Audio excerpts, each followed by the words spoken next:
Doer and dynamic chief minister, Maharashtra के doer and dynamic chief minister Shri Devendra Fadnavis, Shri Uday Samant minister of industries, Maharashtra government, doctor Radhakrishna Vikhe Patil minister of water resources, MLAs from Ahilya General Anil Chauhan, Chief of Defence Staff and Secretary DMA, Sri Sanjeev Kumar, Secretary Defence Production, Dr. Saveer Kamath, Secretary DD R&D and Chairman DRDO, Sri Ganesh Nebe, CMD Nebe Group, Swami Brahma Vihari Ji Maharaj, senior officers from Indian Army, Indian Navy, Indian Air Force, officers from the government of India and government of Maharashtra, यहाँ मौजूद सारे industry leaders and members of the नेवे group, friends from media, gentle ladies and gentleman, तुम्ही सगळे कसे आहात?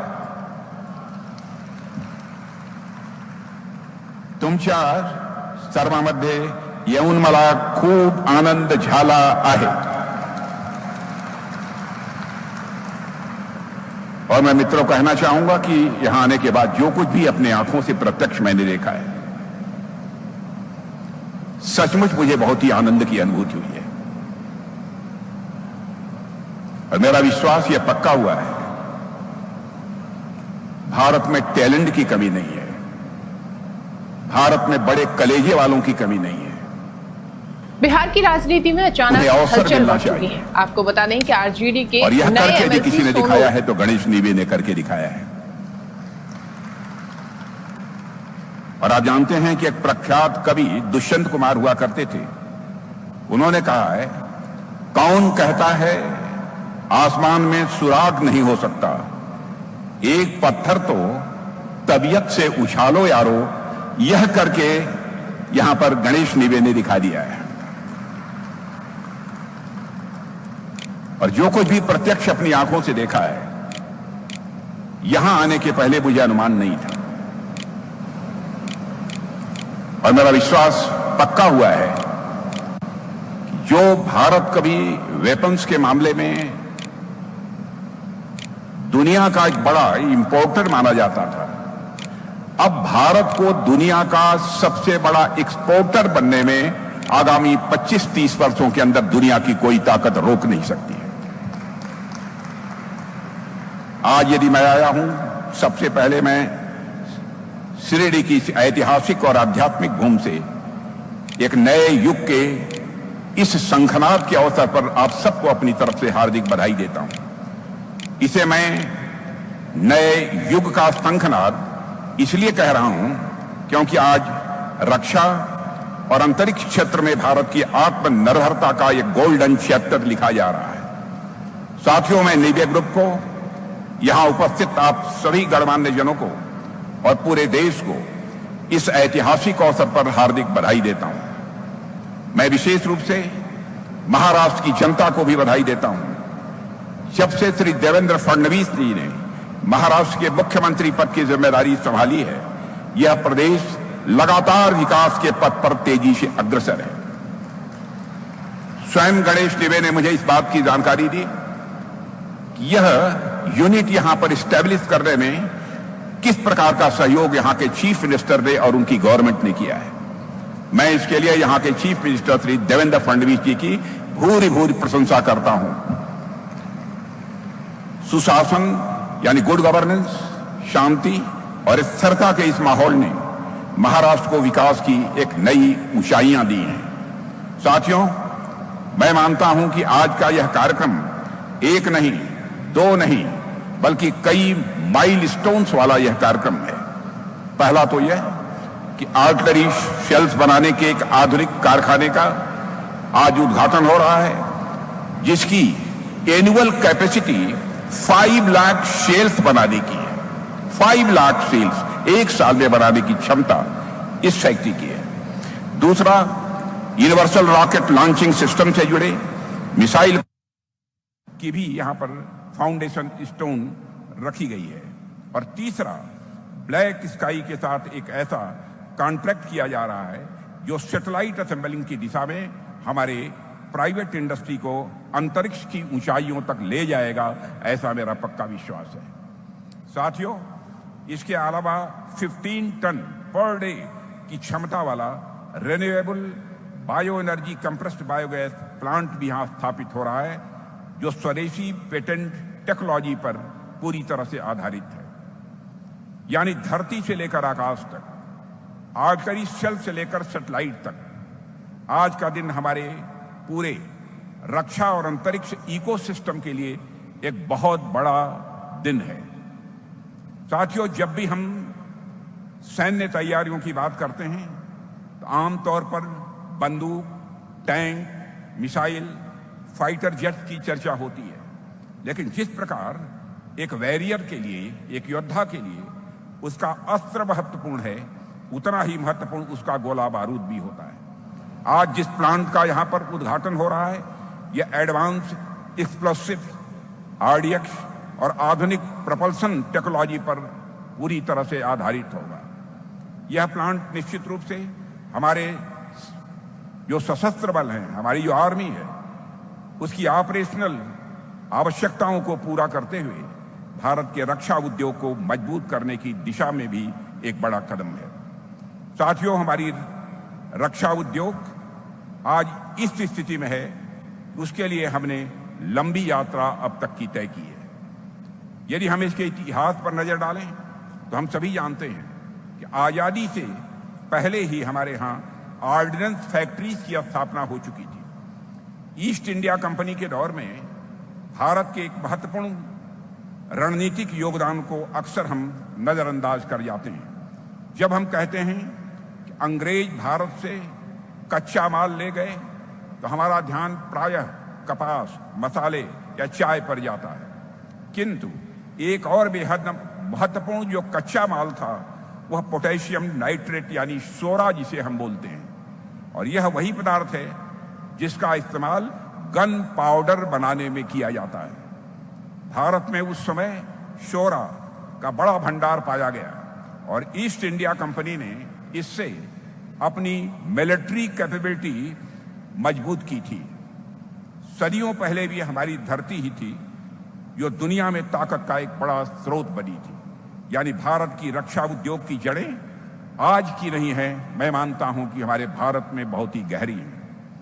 लेकिन स्वतंत्रता के बाद एक लंबा समय ऐसा रहा है जब हम अपनी पुरानी क्षमताओं और आधुनिक रक्षा जरूरतों के बीच जो प्रभावी तालमेल होना चाहिए था, वह प्रभावी तालमेल हम नहीं बैठा सके थे। इसकी एक बड़ी वजह यह थी कि रक्षा उत्पादन में प्राइवेट सेक्टर को जो अपॉर्चुनिटीज मिलनी चाहिए, जो पर्याप्त अवसर मिलना चाहिए, वह नहीं मिल पा रहा था और डिफेंस इंडस्ट्री मुख्यतः पब्लिक सेक्टर यूनिट्स तथा ऑर्डिनेंस फैक्ट्रीज तक ही सीमित रही हैं। लेकिन हमारे प्राइम मिनिस्टर की लीडरशिप में हमने यह समझा कि सेल्फ रिलायंट इंडिया, आत्मनिर्भर भारत और मेक इन इंडिया के लिए प्राइवेट सेक्टर की एनर्जी का उपयोग आवश्यक है। इसलिए पॉलिसी रिलेटेड रिफॉर्म्स, नीतिगत सुधार भी किए गए। एफडीआई को, फॉरेन डायरेक्ट इन्वेस्टमेंट को लिबरलाइज किया गया, स्ट्रेटेजिक पार्टनरशिप मॉडल को लागू किया गया, पॉजिटिव इंडिजिनाइजेशन लिस्ट लाई गई। हम लोगों ने एक लंबी लिस्ट, मोर देन 5000 आइटम्स की तैयार की है। जब से डिफेंस मिनिस्टर के रूप में जिम्मेदारी हमने संभाली है, प्राइम मिनिस्टर मोदी जी की लीडरशिप में हम लोगों ने एक पॉजिटिव इंडिजिनाइजेशन लिस्ट तैयार की है, जिसमें मोर देन 5000 आइटम्स हैं। पॉजिटिव इंडिजिनाइजेशन लिस्ट का मतलब यह होता है कि हम लोगों का यह संकल्प है, चाहे भी जो भी होगा, जो भी इस पॉजिटिव इंडिजिनाइजेशन लिस्ट में आइटम्स हैं, हम उनको निर्धारित समय के अंदर हम भारत की धरती पर बनाएंगे, भारतीयों के हाथों से बनाएंगे। हम दुनिया के किसी देश से उसको इंपोर्ट नहीं करेंगे। इसके लिए जो भी आइटम्स लिए जा सकते हैं, उन आइटम्स को इसमें शामिल किया गया है। आईडेक्स, अदिति और टीडीएफ जैसी योजनाओं से हमारे जो यंग इनोवेटर्स हैं, उनको भी बराबर प्रोत्साहन देने का काम हमारी सरकार कर रही है। साथियों, मुझे याद है जब हमने पॉजिटिव इंडिजिनाइजेशन लिस्ट जारी की, कुछ लोगों ने उस समय सवाल उठाए कि क्या भारत अपने बलबूते पर ऐसे हथियार बना पाएगा। लेकिन हमें अपनी धरती पर, अपने लोगों पर भरोसा था। जब देश चंद्रयान और मंगलयान भेज सकता है तो उसे गोला बारूद बनाने में कितनी देर लगेगी, इसके कारण मेरा विश्वास और पक्का हुआ और मेरा भी हौसला बुलंद हुआ। हमने यह अनुभव किया कि जो देश अपने हथियार खुद बनाता है वही देश अपनी तकदीर भी खुद लिखता है। साथियों, अब दुश्मनों को जवाब हमारी सेना देगी और ताकत हमारे ये कारखाने देंगे। और हमारी सोच का नतीजा आज सबके सामने है। आज स्थिति यह है साथियों कि विदेशी कंपनियां भी हमसे जुड़ना चाहती हैं, फॉरेन कंपनीज भी हमारे साथ जुड़ना चाहती हैं, हमारे साथ टेक्नोलॉजी ट्रांसफर वह करना चाहती हैं। आज के कुछ वर्षों पहले भारत की यह स्थिति नहीं थी। यानी कि हम डिफेंस सेक्टर में मजबूती के साथ अपनी पहचान बना रहे हैं और केवल अपनी पहचान बना नहीं रहे हैं बल्कि अपनी पहचान को बढ़ा भी रहे हैं। और आज मुझे यह कहते हुए अत्यंत प्रसन्नता भी हो रही है कि हमारे द्वारा किए गए प्रयास अब रंग ला रहे हैं। पहले जहां डिफेंस प्रोडक्शन में प्राइवेट सेक्टर का रोल बहुत ही नेग्लिजिबल, बहुत ही नगण्य हुआ करता था, आज वह लगभग 25 से लेकर 30% तक पहुंच चुका है। और हमारा लक्ष्य है कि आने वाले समय में इसे हम 50% तक ले जाएं। और साथियों, आज का यह आर्टिलरी सेल्स बनाने का कारखाना, यह मिसाइल कॉम्प्लेक्स और यह अंतरिक्ष कॉम्प्लेक्स इसी बदलाव का मैं समझता हूं कि जीवंत प्रमाण है। साथियों, यह वो नया भारत है जो प्राइवेट सेक्टर केवल नट्स और बोल्ट्स का सप्लायर नहीं है, जो प्राइवेट सेक्टर केवल नट्स और बोल्ट का सप्लायर नहीं है बल्कि पूरे के पूरे एडवांस्ड और state of the art weapon system का इनोवेटर भी है और साथ ही साथ प्रोड्यूसर भी है। जब सरकार का विजन और प्राइवेट सेक्टर का इनोवेशन दोनों साथ आते हैं तब राष्ट्र नई ऊंचाइयों को छूता है। और आज हम वही होते हुए प्रत्यक्ष अपनी आंखों के सामने देख रहे हैं।